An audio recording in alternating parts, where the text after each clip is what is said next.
Góðan daginn, allsmöl, og velkomin hérna á síðdegisspjall í Suðvestur. Við Suðvesturkjördæmi erum með svona spjallröð af því sem að við brennum fyrir og það sem okkur Grímur, velkomin. Það að bólusetja fólk. Já. Ég bara að byrja að kynna, þannig að við erum bara rétt að byrja. Og þess mitt hjartansmál geðheilbrigðismál og ég að vinna sem sálfræðingur líka, ef þið þekkið mig ekki, og ég heiti Eva Sjöfn Helgadóttir og ég fengi til mín í dag Grím Atlason og Elínu Ebbu Ásmundsdóttir til þess að koma og ræða við okkur úrbætur og framþróun í geðheilbrigðismálum. Og fyrst ætla ég kannski aðeins að biðja Grím segja okkur frá hvað geðhjálp og hann framkvæmdastjóri þar. Þannig að ég vildi bara spyrja, getur sagt okkur bara í nokkrum orðum hvað geðhjálp er? Já, við erum, takk fyrir að taka móti mér og taka móti okkur. Við erum hagsmunasamtök þeirra sem láta sig geðheilbrigðismál varða og við störfum að sjálfsögðu fyrir notendur fyrst og fremst og aðstandendur og síðan alla þá sem að láta sig málaflokkin varða. Geðhjálp var stofnuð 1979, 9. október, tvær konur sem voru aðstandendur sem stóðu á því og svona fljótlega varð geðhjálp þátti svona faglega því leiti að það voru svona fagaðilar sem voru í stjórn og leiddu, voru mjög fínt fólk og allt það, en fyrir svona 20 árum að rúmlega þá fara notendur að gera sig meira gildandi og taka í rauninni sem miklu eðlilegra. Og það hafa verið notenda áherslu og aðstandenda áherslu fyrst og fremst síðustu 20 árin. Og markmið okkar að bæta geðheilsu Íslendinga. Þú segjum Íslendinga, þá eru það bara allir þeir sem hér búa. Já. Það eru bara Íslendingar. Það er mjög göfugt og flott markmið. Það er mjög göfugt og flott markmið. Þannig að þetta var svona í stuttu máli, eins og náttúrulega ýmislegt sem við gerum sem við getum komið inn á hér á eftir. Já, takk fyrir. Bæta við einhverju, Ebba, það ekki... Jú, þetta er nóg í bili. Það er ekki nóg í bili. Við ætlaði kannski aðeins að biðja Elínu að segja okkur aðeins frá hlutverkasetri, eða sem að þú ert framkvæmdastjóri hlutverkaseturs. Getur aðeins sagt okkur hvað? Já, ég starfaði á geðsviði Landspítalans í 27 ár og vann þar sem iðjuþjálfi og komst fljótt að því að það hefði ekki allir rödd þar að maður þurfti að tala í rannsóknarniðurstöðum. Svo ég ákvaða þá læra meira svo ég geti talað eins og hinir, því það var ekki tekið mark á manni. En það sem ég gerði í mínu rannsóknum var að ég talaði við fólk sem hafði átt við geðrænar áskoranir til að athuga hvað það segði ef það var spurt hvað var til þess að þú náðu tökum á lífinu. Það er ekki endilega að þú var alfrískur en hvað gerði það verkum þú náðu tökum á lífinu og þá kom mér óvart að helmingurinn hafði farið þessa hefðbundnu leið en hinn helmingurinn hafði verið svona óþekktir sjúklingar og ekki gert sem þeim var sagt. Svo hlutverkasetur byggir dálítið á því hvað fólk segir ef það er spurt hvað það vill hafa og það vill hafa fjölbreytt úrræði, það vill ekki að það sé bara ein leið, ríkisleiðin, heldur að þú getur valið þér þá leið sem þú trúir á að hafa áhrif að bata, hvort sem það er listræn sköpun, dans, jóga, tala við einhvern sem hefur orðið fyrir svipari reynslu, ekki endilega taka lyf, heldur, þú veist, bara alls konar leiðir. Þannig að ég var bara svo heppin að ég var dálítið óþekk þegar niðurstöðurnar komu svo ég fór að tjá mig svona í fjölmiðlum og svona að því ég vildi standa með þessum helmingi af hópnum sem að ekki fór hefðbundnu leiðina. Þannig að þá var ég náttúrulega ekki vinsæl meðal svona hinn hefðbundna fagfólks og líka ekki meðal þeirra sem hefðu verið ánægð með hefðbundna þjónustu og þá þurfti ég að hætta á Landspítalanum en þá var ég svo heppin að ég kom mínum hugmyndum í farveg og hlutverkasetur í dag þetta bara opin virknuminn stöða sem fólk kemur á eigin forsendum og það tekur þátt í því sem það vill. Það er enginn að segja þú ert að mæta þarna eða nú ertu búin eftir 3 vikur vinur minn, nú er að fara annað, nú erum við búin. Þau fá að vera þess lengi og þau vilja. Þau fá stuðning í því sem þau vilja, hvort sem það er skóla eða vinnu eða bara finna hlutverk og þau eru hluti af staffinu hjá mér. þannig að meðan helmingun af starfsfólkinu með notendareynslu Já, ok. og ástæðan fyrir því að ég fór í geðhjálp að bara nú ég komin á þann aldur, ég var að kenna við Háskólann á Akureyri og ákvað ég myndi nota þessi síðustu virku ár mín í að reyna að hafa áhrif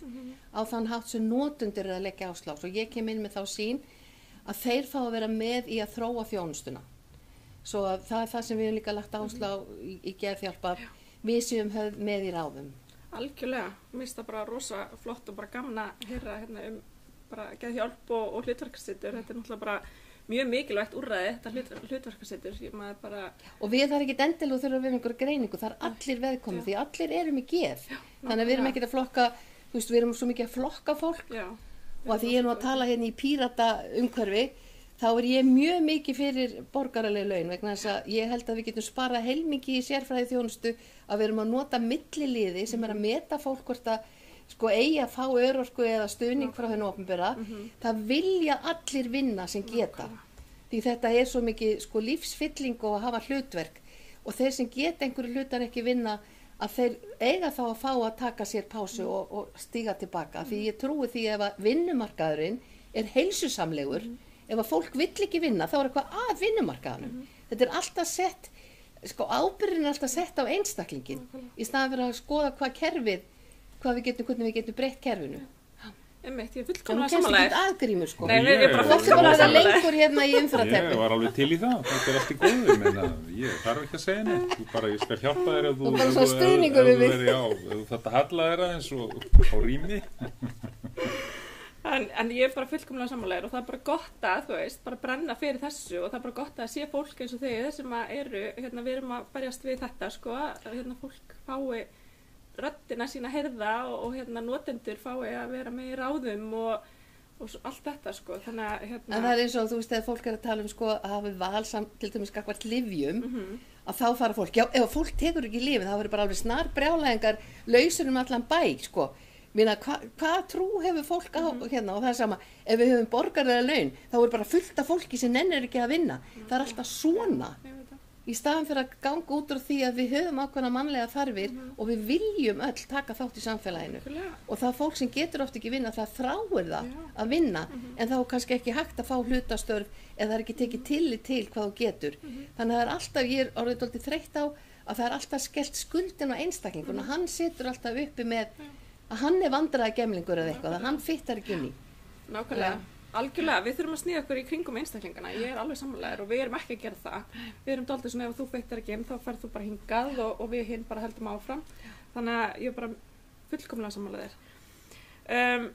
Nú er rosalega margt sem ég langar að ræða við hefum kannski takmarkaðan tíma til þess að fara yfir hvernig geðheilbrigðiskerfi í heild sinni, þetta er náttúrulega svo rosalega viðamikið, en það sem að mér langar kannski í forvitin að vita svona hvaða mál ykkur svona dettur fyrst í hug að sé mikilvægast að breyta og bæta, þú veist, hvar það sem að þeir svona, þú veist, ég heyri það svona borgaralaun að aðlaga okkur betra einstaklingnum og svo leiðis, en hvað svona, eitthvað svona eitt sem ykkur dettur bara fyrst í hug sem að þeir brenni fyrir akkurat? Já, ég ætla að þér byrja. Leðu mér að byrja? Ég held að við séum þetta við Ebba erum í rauninni sammála algjörlega, það er náttúrulega stórkostlegt það sem Ebba hefur gert í allan þennan tíma og aldrei einhvern veginn aldrei úrelst eða brunnið út sem er náttúrulega mjög algengt af því þetta er mjög þungur málaflokkur oft nú við höfum verið það sem við höfum verið framþróunin breyting hugmyndafræðu og svona kannski nálgunin þessi afleiðingamiðaða nálgun á allt er svo rík, við setjum 98% öllu fjármagni sem er sett í heilbrigðiskerfinu, í heilbrigðismálum er sett í meðferð og endurhæfingu og það eru þetta afleiðingar hluti en hvað gerist áður ef við köllum þetta fyrir ofan fossinn hvað gerist fyrir ofan fossinn ef við lítum á það og þá getum við farið inn í þetta sem að bara við eigum von á barni og hvernig er utanumhald okkar þegar við eigum von á barni, hvaða fræðslu fáum við, hvernig er við studd, svo eignumst við barn, hvernig er stuðningunni þar, hvernig fjölskyldan getur hún unnið með sitt bara líf og sitt næði og hvaða tíma hefur hún og svo þegar börn fara á leikskóla, akkur eru börn lengst á Íslandi á leikskólum öllum, þó að við séum í dag var erfitt að komast hingað vegna umferðar, en það út af því að allir reyna að fá bóluefni. Menjulega þetta ekkert svona. Við erum með Norðurlönd og annað, þá erum við miklu fljótar að komast til og frá vinnu og ná í börn og annað. Samt geymum við börn lengst. Þetta eru svona, svo förum við áfram, þessi áföll sem verða, það eru orsakir. Svo eru afleiðingarna sem við erum að horfa á og þá förum við í sjálft kerfið og þar þarf að breyta hugmyndafræði. Það þarf að breyta menningu eins og við erum búin að benda á þessi öryggismenning sem að ríkir og í rauninni hvernig hlutirnir eru, þessi vanfjármögnun á, svo við förum aftur í tölur, við tökum Landspítalann og geðsvið og Akureyri og bara heilbrigðiskerfið, þá er umfang geðheilbrigðismála 30% af heilbrigðiskerfinu en fjármagnið í kringum 12%. Og það þýðir að eitthvað verður að láta undan. Það þýðir að við fáum svona sögur eins og við erum búin að vera kannski talum og fást við núna undanförnu, það sem að kom upp bara ofbeldismál og kom upp þvingu, þetta er svo mikið þvingun og nauðung sem á sér stað í þessu apparati og það brýtur aftur fólk niður, fólk sem að Ebba hittir á hverjum degi, sem við hittum á hverjum degi, bara hjá okkur, fólk sem á sögu og svo er þetta bara þessi fordómar sem er í okkur öllum gagnvart bara þessum málum. Við erum öll með okkar fordóma, við þurfum bara að gangast við þeim og svona einhvern veginn fara að vinna í því. Þetta var nú ekki eitt atriði fannst mér en samt svona kannski þetta hreyfa myndin og svo hugmyndafræði og fara fyrir ofan fossin. Já, einmitt. Já, bara svona einmitt, við erum svolítið í slökkvelda, við erum svolítið í því, við byrjum kannski ekki alltaf á grunninum. Ég sé ekki upptekin að því að við þurfum að búa til val, við þurfum að halda þessu sem við höfum geðdeildirnar og við höfum gott fagfólk, allt í lagi, en við þurfum að búa við hliðina af því val fyrir fólk sem vill fara aðra leiðir og í þeirri þjónustu er stærstu hlutin fólk með reynslu og þá er það svona jafningjastuðningur og það er svona eitthvað sem heitir skjólshús, það sem er bara rekið af í rauninni notendum en er í góðu til dæmis samstarfi svo væri við góðu samstarfi við geðdeildirnar því oft þarf fólk bara oft að jafna sig, vera innan fólk sem að getur dílað eða þólið það þegar við erum undir álagi eða streitu eða erum öðruvísi og fyttum ekki inn að það sé ekki verið að setja okkur einhverja merkilappa heldur frekar þetta er þín birtingamynd á þegar þú ert undir álagi eða stuðningsleysi og að því við erum að tala heilsugæsluna og svona þá höfum við lengi vonast til að við höfum svona meira að það sé hægt að hringja í heilsugæsluna ef einhver á í erfiðleikum eins og er að missa raunveruleikatengsl og þá sé innan við, þetta er gert í Finnlandi, þá er innan við 24 tíma þá er einhver sem kemur heim til þín og það er haldur fundur með fjölskyldunum, með vinum, kennurum og hverjum sem er sem viðkomandi eða aðstandandur biðjum að sem við með það sem er skipst á milli sín verkum eigum að leggja viðkomandi á að setja á líf og yfir þetta er að þannig að fólk kannski vill ekki vera með en þegar við erum að tala það þá vil það nú helst vera með svo það kemur oft á staðinn en það er líka stundum ekki hægt að hafa fundið svona stóra á heimilinu og þá er ákveðið hvert á að hafa fara og það eru oft svona 3 einstaklingar sem þá tengdir heilsugæslunni sem sjá til þess að innan 24 tíma er haldinn fundur það sem er skipt á milli sín verkum og eins og þessu, það er einhverjum norður, Lapplandi í Finnlandi einhver staðar, þá hafa þeir minnkað greiningar á geðklofa að það er enginn sem greinist lengur með geðklofa þegar þau vinna öðruvísi og þá fyrir maður að spyrja, býttu, hver er greiningin á geðklofa ef að þú getur breytt vinnulagi og þá farði ekki þessa greiningu og þeir nota voða lítið geðráslyf en nota kvíðastillandi og svefnlyf í ákveðnu marki, þetta fólk er miklu frekar að skila sér út af atvinnumarkaðinn eða í skóla meðan við sem erum þetta hefðbundna sem á að vera það besta erum í rauninni að enda upp með því að örgum fjölgar þannig að það er komin tími til og það er það ákall frá geðhjálp að við skoðum hugmyndafræði við skoðum ákveðn hátt við erum að vinna með fólk og notfærum okkur þær rannsóknir sem sýna líka þetta vinna öðruvísi því að rannsóknir því ég er nú sjálfur í háskólaumhverfi Háskólaumhverfi er mjög mótandi og til að viðhalda því valdi sem þegar er því þú byrjar á því að setja þetta unga fólk og segja þeim ákveðn hátt að vinna því annars var það ekki og kennarar þeir fá ekki punkt eða prik nefn að gera svona hinsegin þannig að ef maður á að vera mjög paranoid, þá mjög gott bara að vera paranoid líka út í háskólasamfélag. Þetta nákvæmlega, open dialogue, opin samræða sem að þessi aðferð að hún að ryðja sitt í rúm, í Nóri eru þeir fann að kalla þetta nettverk. Nettverksmötur, sem en sko þetta nálgun sem að þegar þú hefur líka því að þá dregur úr þessum átakapunktum sem fylgja, því að þeir eru með inn í þessu og líka þegar þú gefur fyrirfangið samþykki fyrir hlutum, við bara ræðum hlutina og skrifum kannski einhvern pappir hann svo ég ætla að gefa mig líffæri eða eitthvað slíkt hvað gerist ef þetta gerist og þá eru auðveldara bara að því þetta í samræðu og þetta hugmyndafræði og eins að vinna með raddir sem að við höfum nú oft talað og það eins og Guðbjörg Sveinsdóttir hefur gert og fleiri þetta allt önnur nálgun heldur en að þú segir, ég hérna með raddir í höfðinu og það Guð að tala við mig og þá það sjúkdómseinkenni og þú jafnvel bara settur og lifi eða eitthvað slíkt sem þú vilt ekki og þá fer það að fela hluti þú verður ekki að viðurkenna það að þessi rödd í höfðinu því það eitthvað en í rauninni við erum öll með raddir í höfðinu en það bara misháar hluti af persónuleika og þegar fólk hefur unnið með þetta öðruvísi þá þetta oft svona vísbending að það einhver streita en það sem gerist oft að það þeir eru uppgötuð að vinna annan hátt að vera kona sem var búin að ganga til geðlæknis í mörg ár og hún spyr geðlæknis akkur alltaf að spyrja mig raddina mína ég meina öll fjölskyldan með raddir ég eina sem geng til geðlæknis og honum fannst þetta mjög merkilegt þannig að hann ákvaði að halda ráðstefnu þetta var í Hollandi og svo hann bað fólk sem hafði heyrt raddir að hann vildi nálgast þau og ræða við þau og það voru 700 mann sem mættu og þá kom í ljós að það mjög algengt meðan almennings að þú heyrir raddir en raddirnar ekki sem hræða þig eða umhverfið verður ekki hrætt en þeir sem lenda oft inn í geðkerfið að þú verður hrætt við raddirnar eða umhverfið verður hrætt að þú heldur sér vera veikur þannig að það hægt að vinna annan hátt með raddir en þetta eitthvað sem að við hefum ekki náð það svona bara alls konar þetta unni blandast bara kvíða sem að þú bara kvíðatengt þú veist, ég menn þetta náttúrulega og ef þú ert hrættur og ef þú ert hrættur að hugsunum komi að raddirnar komi að þá náttúrulega þetta tengist allt inn á kvíða þannig að þetta svo tengdir sjúkdómar þetta ég held að svo bara spurning, þetta sjúkdómur? Þetta sjúkdómur? Það líka það hvar liggja þessi mörk við erum svo mikið, alveg svo sem ágætispunktur sem að formaðurinn okkar Héðinn sem við elskum öll að hann búin að tala það í mörg ár þannig alltaf að fara yfir þetta bara bætist alltaf við þetta með möndrun greininga sem að skoðar þegar ég var í þroskaðarskólanum þá var það DSM-3 held ég eða 5-4, nú komið DSM-5 það var 3 líklega þegar ég var að lesa þá voru greiningarnar 200 og eitthvað eða 300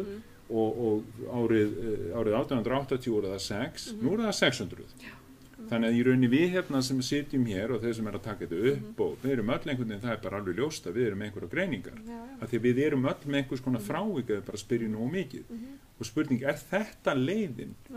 til þess að aðgreina okkur frá hvert öðru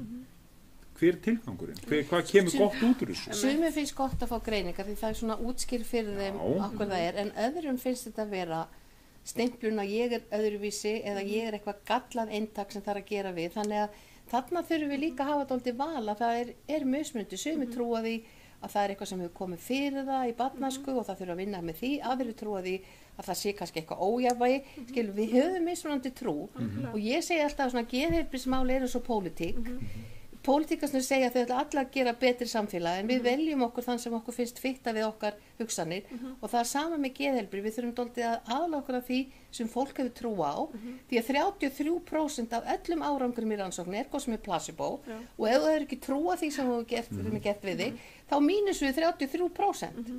og þegar þau skoðar mismunandi aðferðir hvort sem eru geðlyf, sállækningar jafningjastuðningur, einhver listmeðferð og svona þá þetta allt aðeins fyrir ofan placebo það ekkit eitt sem að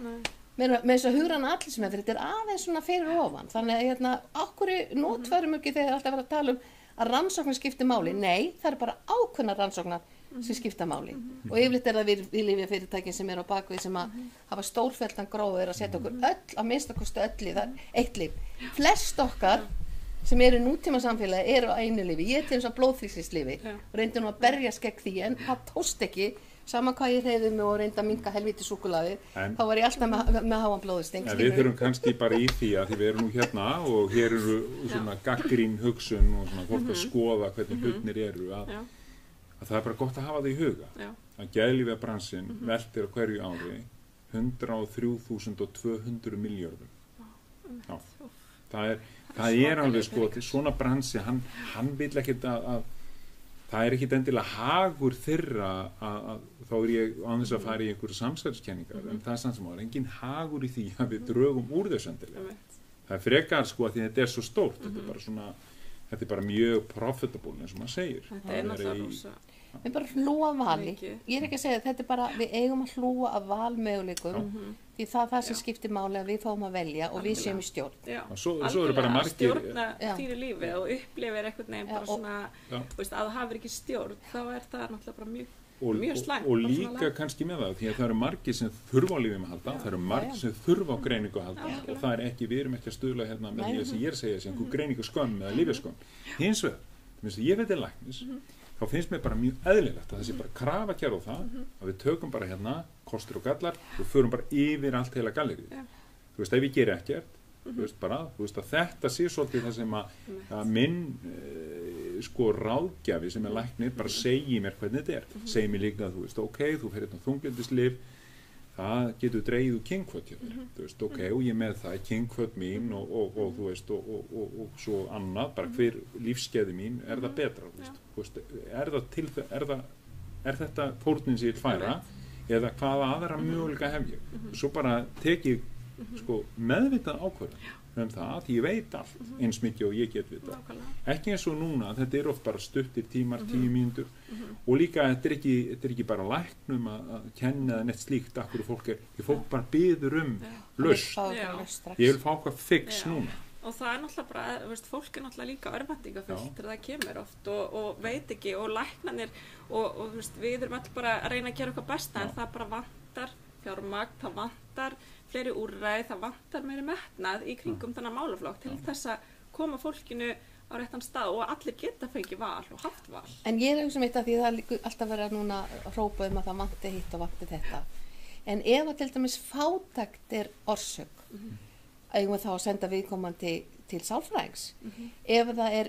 einelti eða eitthvað sem að þú hefur ítt út á jaðrinum eða þú út á einhverju rófi eða hegðaður undarlega, stundum er orsökin ekki í því að þú er að velta upp, stundum er hjálpin mest í því að hjálpa viðkomandi að eignast vini, hjálpa viðkomandi að fá vinnu við hæfi. Þannig mér finnst stoltið svona við hérna í Íslandi, við erum rosalega að upptekin að því að það sé svar í einhverju. Til dæmis því nú er að tala skort á geðlæknum. Þessi staður í norður hérna Finnlandi, það var einmitt engin geðlæknir þar, þannig að þau þurft að finna aðra lausnir. Meðan við erum að segja, já, lausnin liggur í fleiri geðlæknum, auðvitað væri það gott. En ef að lausnin liggur í einhverju öðru, og svo getur maður spurt, af hverju vill enginn núna af þessum ungum læknum fari í geðlækningar? Getur verið að geðlækna sig í krísu af því að komið í ljós að þeirra aðferðir sem við erum að nota, það skilur okkur ekki nóg miklum árangri. Af hverju spyrjum ekki að því? Nei, það er alltaf þessi skortur, það er alltaf verið að segja okkur vant eitthvað í staðan fyrir hvað getum við gert. Þetta heitir að vera fyrir ofan fossin. Við vorum að segja þetta. Já, ég veit að þetta er bara þetta er nákvæmlega þetta. Það er gott að það fer bara í töðunum með, það vantar og svo sitjum við hérna og við býðum í staðan fyrir hvað ætlar þú að gera sjálfur. Ég man eftir því ég var að vinna að geðdeildum, fór rosalega í töðunum á mér, þegar fólk var að býða einhvers staðar og býða eftir að lyfin virkuðu. Í staðan fyrir þetta að koma búið til rútínu, vera með fólki, finna eitthvað þegar hefði hæfileikana, þú veist, það var að býða eftir að eitthvað virkaði, af því það var búið að selja þeim það, að það væri með efna ójafnvægi heila og við varum að fixa það. Það er bara það sem búið að læst, sko, þú kennst ekki út heldur, þú er að komast í hver er garðurinn, hver er hreyfingin, hver er þetta allt saman, við erum ramminn þarf að vera góður, umhverfið, það má ekki biðja að koma svona viðtal, ég er svo æst. Já, en það er bara gott, við viljum fá svona fólk sem er bara æst, já, sem er með eldmóð vegna þess að við aðeins að þeir eru búin að æsa eppu upp hérna, þetta er ekki fallega gert. En við viljum fá fólki sem er með eldmóð sem að ætlar, þú veist, kindlar. Já, þú veist, þetta er bara já, en hvað ég verið æst í mörg ár? Ég verið æst í 40 ár. Það er nú stemming hjá okkur núna, það er stemming í geðhjálp, það er nefnilega hreyfing. Það er rosalega mikið að gerast í geðhjálp og ég tekur rosalega mikið eftir því, bara, þú veist, ég, eins og G-vitamin og 39 þarna ákallið og... Já, það er eitt sem að ég fengi heyra sem er svona pínli gagnrýni. Ebba, hvað það að gera þannig geðfjálf með G-vitamin? Eru þið hætt að sinna þessu veikasta fólki? Og ég sagði, hvað eru við annað að gera það þegar við erum að reyna að fá almenningi með okkur í lið því að það hefur verið hluta vandamálun, að það alltaf sagt, neða það þessi sem eiga vandamál að stríða en ekki ég sjálfur. Og hvað gerist það með fólk sem að lítur hátt upp á sig kannski ofalega í þessum stiga og verður veikt og verður þunglind og þar hjálp? Það þorir ekki að leita hjálpar að því það er svo miklu fordómar. Af því við erum ekki náð til almennings og ástæðan fyrir því að við erum að ná til almennings er ekki bara til að efla þeirra heldur líka til að gera þau með ábyrg að þetta hefur með okkur öll að gera og til ekki einhverjum ákveðnum hóp sem við samsöfum okkur ekki með. Það er þetta með þess að var ég að nefna greiningar. Við erum alltaf að aðgreina okkur frá hvert öðru í staðins að við erum öll einhvern veginn. Og það er líka það þegar við förum inn í, ef við tökum skólakerfið og skoðum það, þá erum við þarna með 16,4% barna með einhvers konar greiningar á Íslandi. Í samanburðarlöndunum meðaltal í Evrópu og OECD-landa er 4,4%. Við erum þarna fjórfalt. Hvers vegna er það? Hvers vegna þurfa að aðgreina okkur frá þessu? Jú, það getur vissilega verið svar. Það getur vissilega verið svar og gott að fá það svar. En hvað gerum við þessi svör? Hvers vegna er skólakerfi ekki byggt þannig upp eins og þannig að ég er í skóla og ég er að reka þennan skóla og ég leysi vanda bass, þá kemur fjármagn. Í stað þess að það er vandi, þá fæ ég pening. Þú veist, það er bundið svo mikið saman við það að búa til vandan, þess að vandinn þá kemur fjármagn. Í stað þess að maður sé lausnamiðaður og vinni að lausn og sé ekki að gera að leysa vanda, það sé verðlaunað. Kerfið gengur allt út á þetta, við erum alltaf að greina eitthvað, búa til meira vesen og það verður síðan þannig að við sitjum bara upp með reiða Ebbu. En það var að tala við ungt fólk daginn, ég var á svona einhverju málþingi þar sem var verið að tala við leiðtoga að setja meira ást inn í stjórnmál og þá var fengið ungt fólk sem hefur núna verið mjög einangrað í COVID og þá var þetta skemmtilegt að koma fyrir alls staðar á heiminum og það var bara svona á skjá og þá sögðu þau COVID hefur gert að verkum ég gætt hugsa þess meira, hvað er skólinn að gera fyrir mig? Er þetta rétt nálgun? Get ég lært á annan hátt? Þannig að mér fannst svona kannski kemur upp að ungt fólk verður kannski aðeins gagnrýna að því meðan alltaf að halda þeim af þeim verkefni og þeirra klára, þá geta þær aldrei hugsa, þá geta þær aldrei tekið þess að stund að hugsa, er þetta virkilega sem ég vil? Að ég held að við þurfum dálítið að breyta skólakerfinu og fara aðlegum að nútímanum og krakkar þurfi ekki að vera inn á skólastofum það sem er endalaust að vera hamra í niður, þau geta fundið ýmislegt sjálf, en þurfa að hafa svona það sem þau eru að velta fyrir sig hlutum og eru kannski litlum hópum sem geta þess að vera á netinu. En það er dálítið spennandi að sjá hvað kemur út úr COVID af því að ég hef svo miklu að trúa unga fólkinu að það vilji mitt vera með og vera virkið þáttakandur. Þetta er alveg svo út með láglaun og ert alltaf að vinna. Fólk getur ekki hugsað því að svo þreyttið að kemur heim á kvöldin. Þess vegna kannski er það bara dálítið gott að hafa hálaun því þá verður ekkert byltinga því fólk getur ekki hugsað. Láglaun? Nei, ég segi það er gott að hafa láglaun eða þú vilt ekki fá mótmæli því þá er fólk svo þreytt. Og kreditkortin? Já, þegar við erum að spyrja fólki okkur, við erum svona spurningar það sem notendur að spyrja hvort annað hvað er lífsgæði þá lögðu þau rosalega mikla áherslu á lífsgæði, þá verði að hafa ákveðin grunn fjárhagslega til þess að geta hugsað og talandi árangur af rannsóknum, það var eitt sálfræðingur í Svíþjóð sem bætti pínluti, þau prófuðu að láta, gerðu samanburð hópa og einn hópurinn fekk aðeins meiri pening. Það var stórkostlegu munur á árangri. Nei, það gerum við ekki. Setjum frekar líf. Það er það ekki. Nei, ég er bara að hugsa svona fjárhagslega. En ég er alveg sammálegar, ég held að unga fólki og það er líka, maður heyri það svona einhvern veginn þegar þau eru að tala saman og svona að það er, þú veist, já, ég var svolítið kvíðin, já, þú veist, hann var, hann er hjá sálfræðing og ég er hjá sálfræðing og það er allir svona að vinna í svona geðheilsunni, þetta er svolítið svona, það er búið að breytast svona aðeins, allan að finna maður. Já, það er margt málið, við erum sko, og það er allir að tala þetta, það er, þú veist, geð er alveg, við erum fann að ræða geð og það er alveg, það er frumkvölum eins og Ebbu og Hérni og Sveini Rúnari og fullt af fólki, Auði og allir þessu fólki sem er að berjast alla daga í þessum bransa. Þess að erum við að tala þetta, þess að þetta komið á dagskrá og þetta verður að vera á dagskrá þannig að við hættum að vera hrædd við þetta. Við fyrir ekki, þú veist, þegar við segjum geða þá bara Ég eina sem ég get sagt að ebba með einhverja andlega kveisu, af því það svona mildara, en einhvern veginn geð, það bara, þá allt farið, en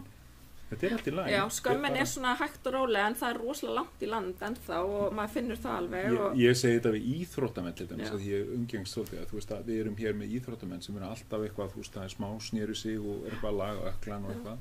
en langstærsta, sko, líffærið sem notað í öllum íþróttum heilinn. En hvað gert þar? Sko, það bara, þú veist, þegar einhver stígur fram og segist þar að kvíðin þar, að þá eiginlega bara kemur upp, sko, það kom bara svona eineltiskúltúr í íþróttum, því það samt sem að þetta langmest, sko, þú ert að gera mest þar. Þannig svona að þoka þessu áfram inn í það að fara að átta sig á því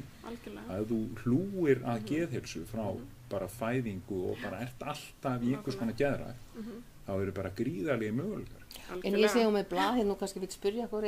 Ekki núna því ég að tjá mig hérna smá þegar þú búin að þú komin í svo En þetta er bara svo frábærar sko, umræðar hérna hjá okkur. Ég var eiginlega bara með þessar spurningar ef að þú veist heilt blað Svo hann kom með hérna blað og er búin að ta blaður í hálftíma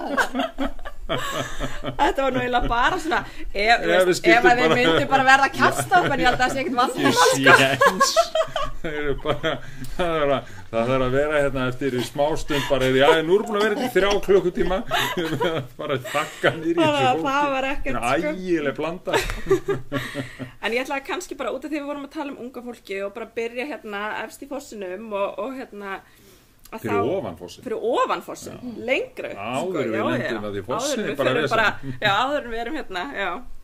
nákvæmlega, þá ætla ég aðeins svona bara út því að við erum búin að vera að leggja mikið metnað í nýja geðheilbrigðisstefnu og svona hérna og við erum búin að mikið ræða þetta og velta þessu fyrir okkur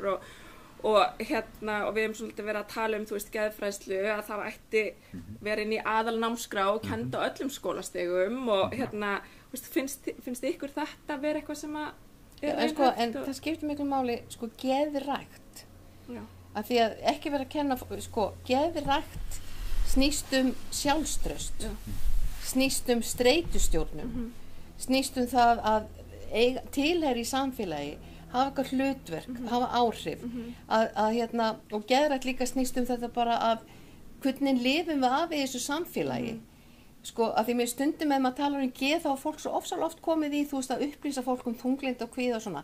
en allt í lagi, en þá þurfum við að skilja af hverju við verðum kvíðin, af hverju að við hérna, af hverju okkur líður stundum ég var líka svona að tala unga fólki áðan ef að ástæðan fyrir því að þú hefur enga framtíðamöguleika þú hefur flosnað upp úr skóla af því að skólakerfið henta þér ekki þá finnst mér svo sorglegt að þú farið til sálfræðings ef að vandamáli snýst að öðru þá vil ég frekar efla þetta fólk og breyta skólakerfinu, skilur að því að mér finnst oft að einstaklingarnir setja upp þessi vandamál. En þú ert nú aðeins að spyrja hvort að við tökum undir hérna með geðræktina. Þetta er einn af 9 punktunum hjá okkur sem við settum fram í tengslum við 39 átakið og þá byrjar það, við tökum þetta svolítið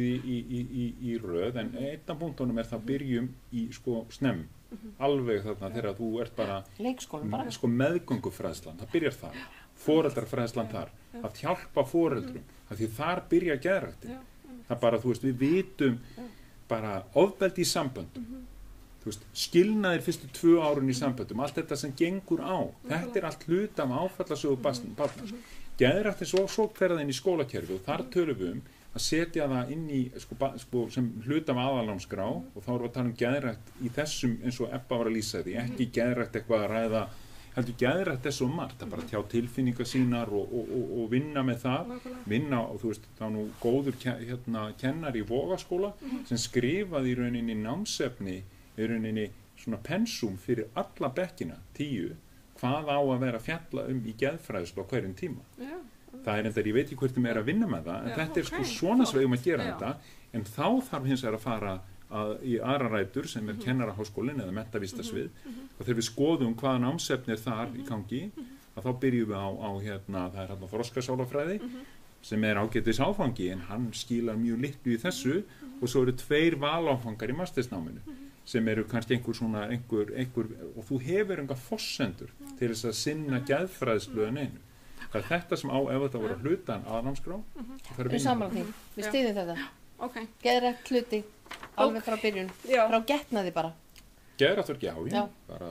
og líka sem í tengslamyndun á fyrstu 1000 dagarnir að foreldrar, nú fyrir við að láta vikta barnið og sjá hvort það sé allt í lagi með það þyngd og svona, en þarna á að koma inn tengslamyndun að hvaða hefur mikil áhrif seinna í samtíð bara almenna heilsu að barn tengist einhverju fullorðnu manneskju, að fólk gerir sér grein fyrir að þó að það sé þægt og heyrist ekki í því að það þarf að vera stöðugt í tengslum við það. Nákvæmlega, og örfa það á sem.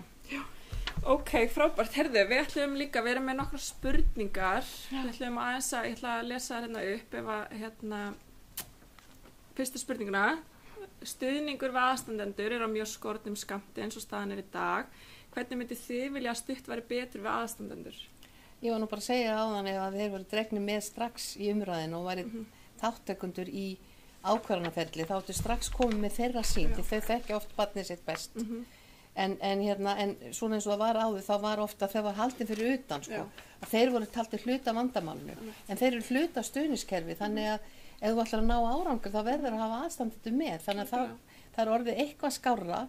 en það þarf miklu meira, og líka ef við fáum inn meira notendum inn í sko, við vilja, sko, það er eitt af stefnum okkar að auka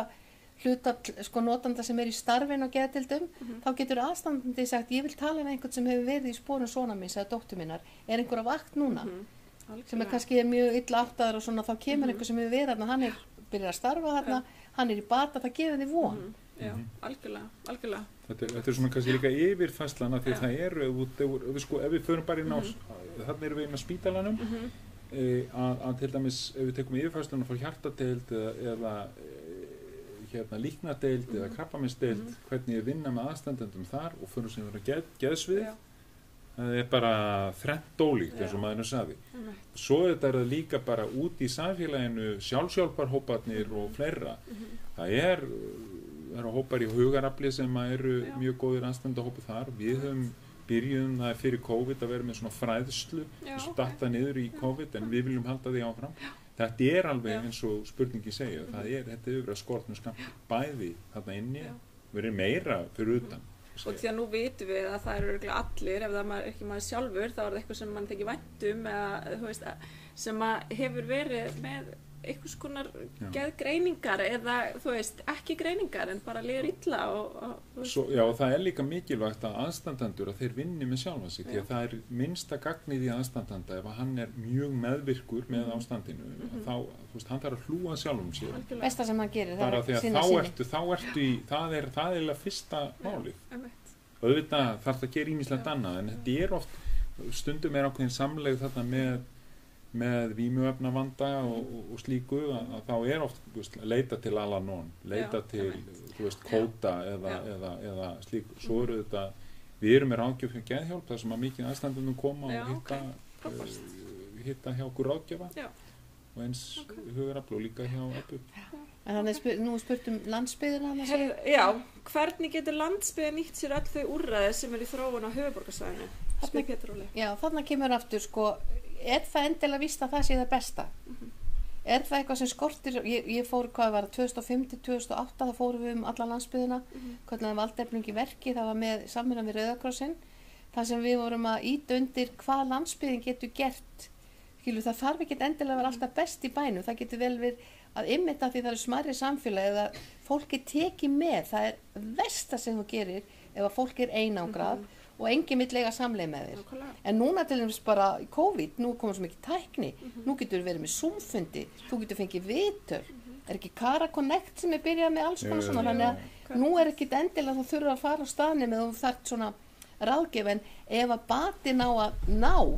þá er náttúrulega loka smiðsöki, það er að eiga samleið í samfélagin með öðrum. Algjörlega. Að þú verður ekki þessi skrýtni Pétur eða eitthvað sem enginn vill vera með. Sko líka kannski maður tekur landsbyggðina, þá eru ýmis nýsköpunarverkefni sem hafa orðist til og oft mjög gott, eins og Akureyri, þá eru hlutir sem í gangi, grófin, geðrætt og fleira sem eru svona hlutir eins og hér kannski, aðeins og öðruvísi en þó.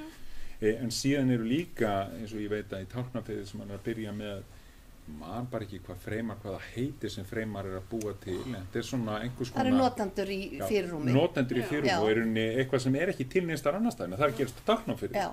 Og svo Vesturafla á Ísafirði og svona, en það er samt, það er samt sem áður þannig og það verður alveg að viðurkennast eins og geðheilsuteymin sem eru, þó að við getum gagnrýnt geðheilsuteymin hér að þá eru geðheilsuteymin ef við förum til þess á Ísafjörð og þá eru þau eiginlega bara í flugumynd eða í mýflugumynd sem að, og þó að það sé alveg, það er bara út af því að landið er eins og það er og það er ekki nægjanlegt fjármagn þannig að það er mjög erfitt að halda þess úti þó að þurfa að halda því úti og það er því miður staðan á Íslandi að það virðist vera að fólk þurfa að flytja hálfgerður hreppaflutningum til þess að fá ákveðna þjónustu en kannski getum við ekki breytt í öllu en eins og Ebba segir það er hægt að nota fullt af hlutum tækni og vera í samskiptum og nýta sér það sem er í boði og reyna svo að vera kannski eins og geðsjóðurinn okkar að þú ætlar með nýsköpunar hugmyndir út á landi menn endilega sækjum í slíkt það er oft sem að svona prestar hafa komið sterklega inn og fólk sem er í sko þetta er að maður hafi einhvern sem maður getur speglað við stundum og tala við og sé ekki í einrúmi eitthvað sem fer í hringi sko en eins og í Finnlandi þá þróuður eitthvað bara briljant úrræði af því það var skortur þannig að það er líka þetta að segja sko á maður alltaf að líta á skortin eða eigum að skoða tækifærin sem við höfum nýsköpunum þetta að ég hvet bara þá sem er að hlusta og er kannski fá að vera í þessu alveg við erum alltaf að finna upp eitthvað ég meina eitthvað róð sem græðir húð og eitthvað hvað með geðið? Komum með nýsköpun í geðinu eitthvað sem að getur verið á Raufarhöfn af því það eru tækifæri sem að það er ódýrt húsnæði er eitthvað sem við getum gert og þessi strákur að taka með því hann sko er að nota umhverfið nota náttúruna, nota fiskinn og og er núna í samstarfi við notandahópa í norðurhveli er það þetta er kallað þú veist þetta er þessi fámennu staði sem eru á hjara veraldar það sem er einmitt ekki mikið af fagfólki að þau eru að finna og þróa hugmyndir hvernig maður getur stutt og hjálpa eftir fólk, geðheilsu fólk sko. En það er líka bara svo merkilegt, þú veist, eins og þú veist talar hjá eftir að þú talar einangrun, þú veist, einangrun er svo hættuleg og einangrun er svo, þú veist, þannig að maður bara, sko, maður hryllir við því hversu einangra fólk er oft og sérstaklega, maður veit ekki hvort að, eins og eftir COVID eða hvernig þetta verður til dæmis í hlutverkasetri, þú veist, ég veit ekki hvort að fólk mæti minna eða hvort einangrun sé orðin of mikil eða eitthvað, en þú veist, þetta, að það að við samfélagið einhvern veginn tökum þú veist, fólki okkar og tökum utanum það þar sem þau eru í staðan fyrir að einmitt hópa skipta okkur sko að þannig eru þeir sem eru með einhver andleg veikindi og eru við hinn og þú veist sem að erum alveg með fullt en við viljum hópa einhvern veginn skipta fólk. Það er eitt sem ég ætla að berjast fyrir ég bara veit ekki hvort ég get haft áhrif á strákana mína en ég er alveg með þá hreinu að við þurfum að byrja aftur og það búi fleiri en ein kynslóð í sama einhverju svona, við þurfum að nota arkitektana með okkur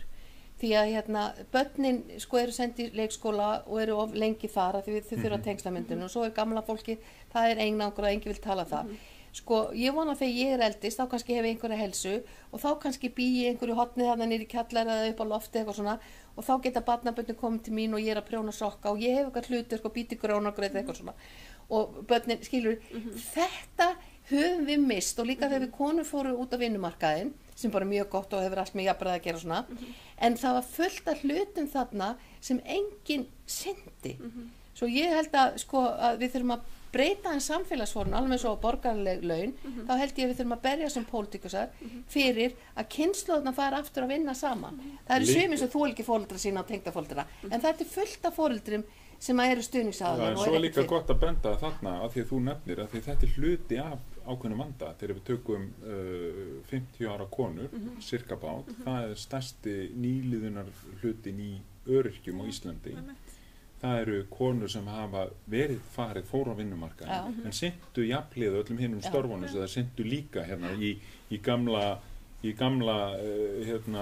fyrir 200 ára samfélaginu eða þú veist 100 ára samfélaginu og 50 ára samfélaginu þú veist ég er alveg á ömmu og svona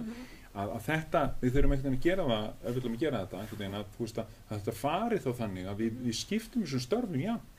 ef konur eru það úti og við karlmenn þurfum að taka þessa ábyrgð að við séum ekki þú veist, já nú er bara ég er þú veist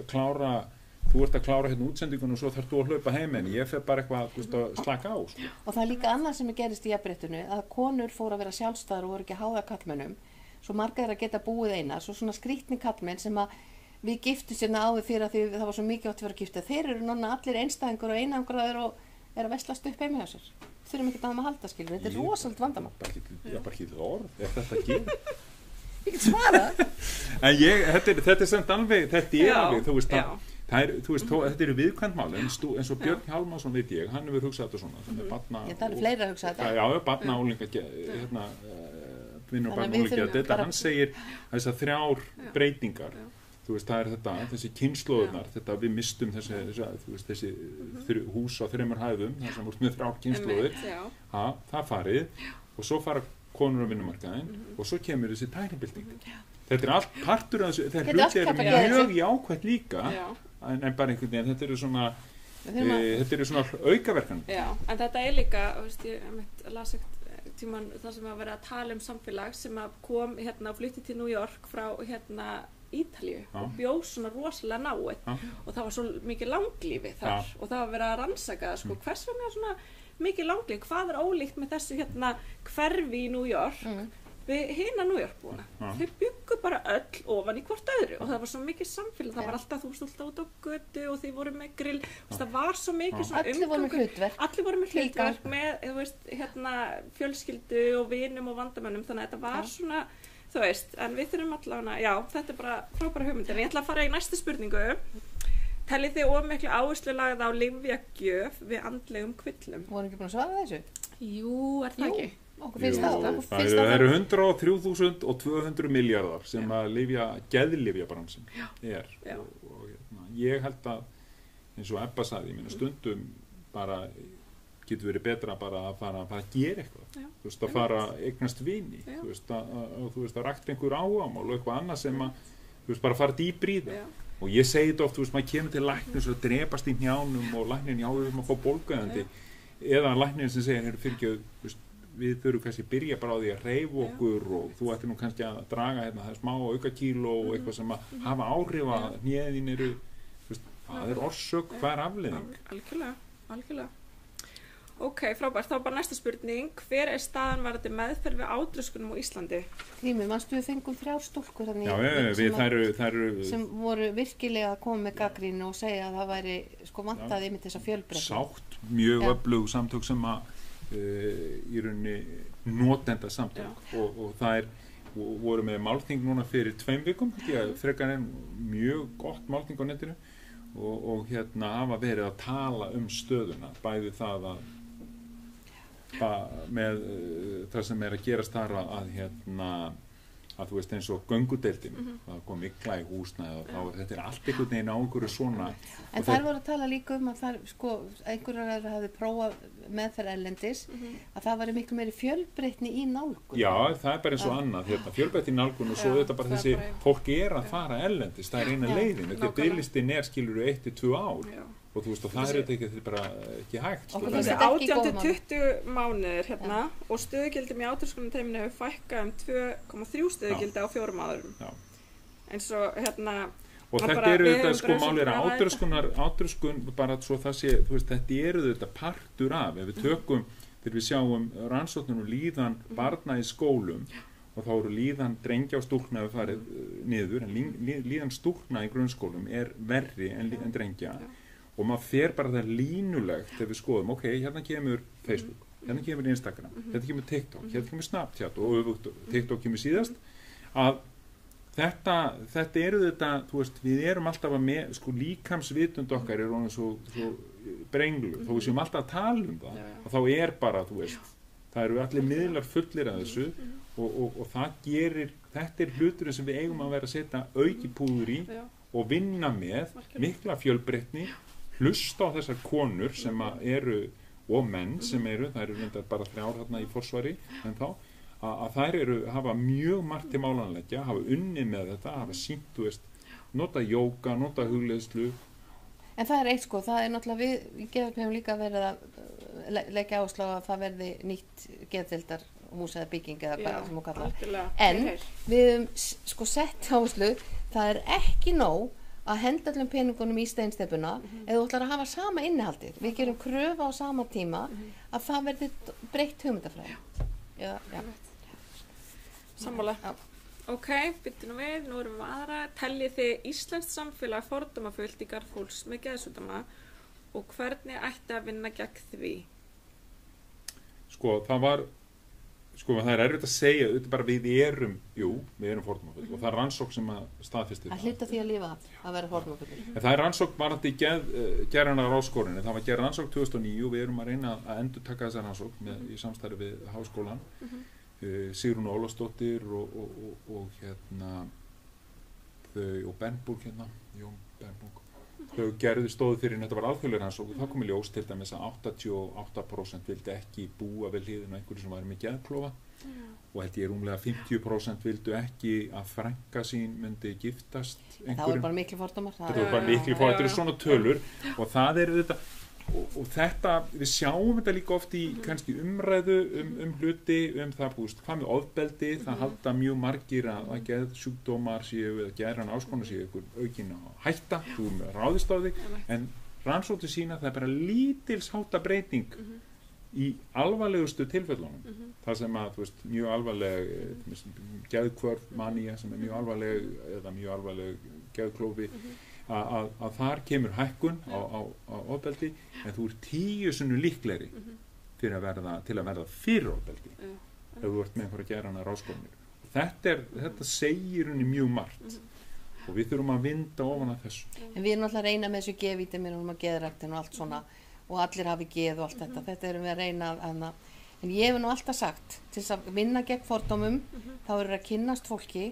það er ekki verið að halda fyrirlestra og þú eigir ekki að vera fordómafullu þú þarft að kynnast fólki leið og þú kynnist fólki þá breytir við viðhorfum og ég segi alltaf það er best að bara sofa hjá þeim og þá kemst það þessu skilur, ef ég verið ung en ég er ekkert ung lengur en það þarf að kynnast fólki því það er svo miklu fordóma þú veist ekki hvað fólkið er hvað sem er útlendingar eða transfólk eða whatever þú verður að kynnast því það er bak við alla mennesku líka nefnilega gullmóli en við þurfum að vera fordómafull því ef við værum það ekki þá hefðum við drepist hérna áraunum áður við þurfum að vera hrætt við eitthvað sem er öðruvísi svo þetta er svo fellega tengt bara þetta að lifa af Herðu, svo erum við komið síðustu spurninguna þar sem að tíminn er bara að fara frá okkur hérna ef hérna stendur spurning fyrir Grím og Elínu ef þú yrðir heilbrigðisráðherra á morgun, hverju myndirðu breyta fyrst í geðheilbrigðiskerfinu? Ég myndi loka öllum geðdeildum, ég myndi loka Kleppi, ég myndi virkja samfélagsþjónustu, það er eins gott að ég sé ekki heilbrigðisráðherra á morgun. En ekki bara að segja, ég meina við verum allavega að við skulum taka ofan, mér finnst, og ég ætla að segja, við skulum hrósa, það er alveg þannig að langflestir sem að eru bara alþingismenn og alþingiskonur og þeir sem eru ráðherrar Svandís er til dæmis mjög áhugasöm vilja vel hins vegar held ég að við þurfum svolítið þjóðarátak saman í því til dæmis við skulum bara taka listan okkar þetta eru 9 aðgerðir sem við settum fram og ég trú á þær eru svona að taka þetta út skoða hlutina, við þurfum að bara kortleggja það og svo fara struktúrerað í þetta sem við erum búin að nefna hérna við erum að tala skólakerfið, við erum að tala fyrstu 1000 dagana við erum að tala að draga úr þvingun og nauðung við erum að tala hérna byggja nýjan geðspítala og geðráð svona kommission af því það er líka mjög til þess að við tökum COVID sem kemur og það hefði verið svo gott ef við hefum svona búið til þetta geðráð þar sem við værum að taka tölur hérna eru 15 konur sem að tóku í líf árið 2020 en það voru bara 7 árið 2019 og svo er hérna líðan og að taka alla þessa indikatóra, má kalla það þannig þessa mælikvarða, mælieiningar sem þetta er að setja einhvers staðar við heilt borð og þá vitum við hvað við að gera, hvað er í forgangi hvað er forgangsverkefni við teljum að þessi 9 atriði við getum bara sett þau hérna gjörðu svo vel þetta eru forgangsverkefni okkar ég held að ég og Ebba bæði myndum geta lagt það fram sem einhvers konar manifesto þess heilbrigðisráðherra en ég held að þú kemst til valda miklu betra gagnrýni heldur en að vera við völd það er náttúrulega í öllu þegar þú ert að reyna að breyta þá eru svo mikla hagsmunir og þá er þetta að byrja að greina hverjir tapa mest á því til dæmis ef við farum þessar breytingar sem við erum að gera hvað er mótstaða mest það er það sem er vandasamt og svo þó sett með einhvern flokk þá ert þú ekki með hreinan meðhluta, þá ertu alltaf að gera kompromi. Þannig ég veit til þess að Svanhvít að hún sett Sandvís, hún sett á allar þess að geðheilsu minnstöður geð. En ég var dálítið hissa að ég held að þetta komið frá fagfólki. Býta, akkur þurfti að hafa sér geð, enn og einu sinni, sér geð, þarna sendum við geðsjúklingana. Akkur mátti þetta ekki vera bara hlut af heilsugæslu, þar sem hún réðir fleira fagfólk, sálfræðinga, já alveg klárlega, þroskaþjálfa, iðjuþjálfa, félagsákja, akkur tengur ekki félagsþjónustuna og heilsugæsluna og hefur svona aðgengja virknúrnaðum eins og hlutverkasettur ef þú sér það fólk einangrað. Nei, við höldum að það eru yfirmenn þarna, það er einhver sem missir spónur aski sínum og eins og samt við laun og annars slíkt. Þetta er svo mikið hagsmunagæsla. Þannig að ég held, þó ég sé komin að þessi ár, að það þarf dálítið byltingu í alvörinu. En það gerst ekki nema fólki biðji það. Það þýðir ekkert að tuða hér. Við þurfum ekki að segja, það var alveg spurningi snýðisbjörg hvað við ætlum að gera. Já, ég held að það ég ekki góð heilbrigðisráðherra. Ég skal bara segja það, ég ekki góð. Ég skal vera ráðherra fyrir þig og svo ertu bara með mér sem ráðgjafi. Ég mjög óvinsæl. Ég örugglega bara tekin úr umferð og lögð inn á sprautinu. Þú verður ráðherra og ég ráðgjafi. Þú verður mjög vinsæl. Ég held að verði það öfugt. Ég held að segja þannig að þú er ráðherra og ég get verið ráðgjafi eða bara... Ok, nú veit ég, það fyrsta sem ég myndi gera ég er ráðherra, það er að ráða Héðinn Unnsteinsson, formaður okkur í Geðhjálp. Hann myndi vera yfir svona gæðaráði sem myndi skoða alla þessa geðheilbrigðisþjónustuna, sjá hvað við erum að eyða peningunum í, hvort við erum að fá eitthvað mikinn árangur. Ég myndi setja hann í forsvar bara. Hann stýrir okkur mjög vel í Geðhjálp. En hvað ég að gera? Ég veit ekki, fyrir bara aftur í Airways eitthvað. Fyrir bara að spila bassa. Það hefur ekki tekið mark á okkur. Við erum búin að vera að tala mjög alveglega mál. Svo kemur og lokar þessu svona. Sendi mig bara aftur í tónlistina og hérna. Það verður að vera gleði líka. Já, það er frábær gleði. Mikið gleði. Verður að vera gleði, sko. Erum við ekki bara komin? Já, jú, ég held að þetta sé bara, að það ekki, bara komið gott, bara, þetta var bara ótrúlega, ég hefði nú ekki þurft að gera spurningar, sko. Ég leipiti verða þau kannski bara kjálst. Nei, þetta var hættulega blanda, en takk fyrir að taka mót okkur. Þetta var bara mjög gaman að fá ykkur og takk fyrir að koma, þetta var bara mjög, þú veist, já, ég er alveg bara svona. Ertu ykkur nær? Já, ég bara... Sko, ég er öllu nær, nú veit ég bara nákvæmlega hvert við erum að fara og bara, nei, en það er bara svo gott líka, þú veist, út af því að maður hugsa þetta oft bara í hérna, átrúskuna deildin eða þessi deild eða, þú veist, bara geðdeildin á Landspítalanum, sko, þú veist, maður hugsa þetta stundum svolítið svona, en auðvitað þarf maður að vera og mér finnst líka bara svo gott að heyra í ykkur vegna þess að þið hugsa þetta svo stórt og þið hugsa bara breytingu, bara byltingu í hvernig við hugsum þetta málefni, hvernig við tökum fólki okkur inn í samfélagi, við erum að hugsa þetta bara svona miklu starra heldur en bara þessi deild þarf meiri pening, sko. Já, það er ekki endilega skynsalegt, það er líka miklu betra að greina það, því það er kannski bara ekkert skynsalegt að setja 600 milljónir í, það með sem núna á að setja 600 milljónir eitthvað auka í börn mjög óskilgreint í geð. Það er örgulega við þurfum þessa peninga, en kannski það væri betra að sleppa því og meta það og kannski setja það, við ætlum að setja 423 milljónir í þangað og svo 130, þetta er bara, þetta vantar svo oft í þetta. Algjörlega. Að þetta er svona, við heyrum að það kemur aukinn sjálfsvís eitthvað, þá setjum við píðarsamtökin, svo gerist eitthvað, þeir eru Geðhjálp, látum þau hafa smá. Það er ekki betra að sleppa því. Þetta er svolítið, við stöndum hérna einhvern veginn í miðunum á, hvað maður segja, hvirfilbyljunum. Og við sjáum hann ekki vegna þess að við erum í miðunni. Þannig að við þurfum einhvern veginn að fara út fyrir hann og þá getum við hort á hann og þá getum við séð meira í stóru samhengi hvað maður á að gera. Það er náttúrulega risa verkefni en þú veist, mér finnst bara rosa gott og ég er rosa, mér finnst Geðhjálp og bara þið verður að gera frábæra hluti og ég er alveg bara svona...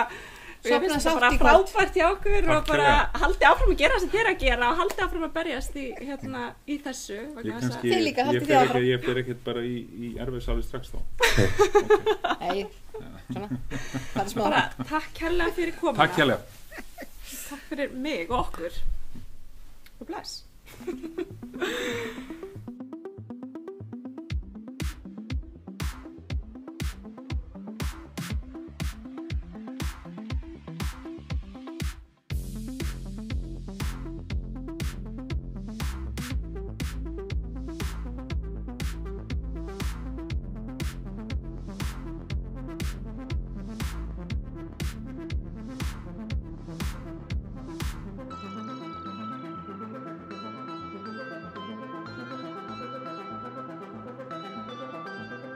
Takk.